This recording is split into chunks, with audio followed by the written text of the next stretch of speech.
આગામી ચોમાસાને લઈને વડોદરા શહેર પોલીસ દ્વારા સંયુક્ત કાર્યશાળા યોજવામાં આવી હતી, જેમાં એનડીઆરએફ, એસડીઆરએફ, હોમગાર્ડ્સ, નાગરિક સંરક્ષણ સહિતની એજન્સીઓએ ભાગ લીધો હતો।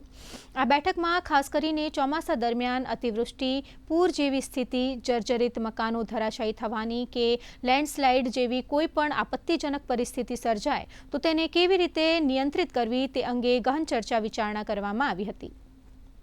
વર્ષ ઋતુ દરમિયાન અતિવૃષ્ટિ, પૂરના પરિસ્થિતિ કે કોઈ હાઉસ કોલેપ્સ કે લેન્ડસ્લાઇડ જેવા આપતકાલીન પરિસ્થિતિ ઉપસ્થિત થઈ શકે અને આવા સંજોગોમાં શહેર પોલીસ ફર્સ્ટ રિસ્પોન્ડર તરીકે રિસ્પોન્સ આપવા માટે આપણા લોજિસ્ટિક્સ, સ્કિલ સેટ્સ અને આના જાણકારી, કમ્યુનિકેશન વ્યવસ્થા, આપણા સાધન સામગ્રીઓ સાથે આપણા તૈયારીઓ અને ઓપરેશનલ પ્રિપેરેડનેસ સાથે સાથે અન્ય વિભાગો સાથે સંકલન કરવા માટેના તમામ તૈયારીઓ કરવાનું રહે। આ પ્રકારની એક તૈયારી કાર્યક્રમ આપણે કરી રહ્યા છીએ।